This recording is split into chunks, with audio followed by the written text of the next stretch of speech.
আল্লাহ পাক রব্বুল আলামিনের নৈকট্য অর্জন করতে হলে সর্বশ্রেষ্ঠ মাধ্যম হচ্ছে রোজা।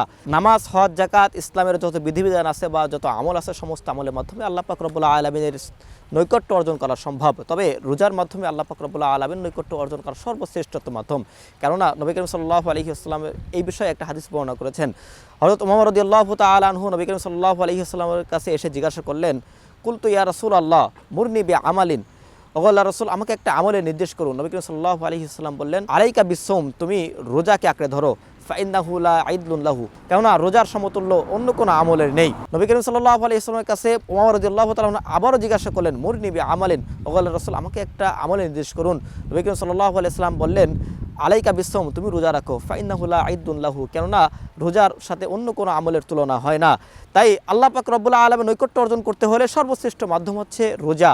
রোজার মাধ্যমে আল্লাহ পাক রব্বুল আলামিনের নৈকট্য যেন আমরা অর্জন করতে পারি, সেই তৌফিক আল্লাহ আমাদের সকলকে দান করুক, আমিন।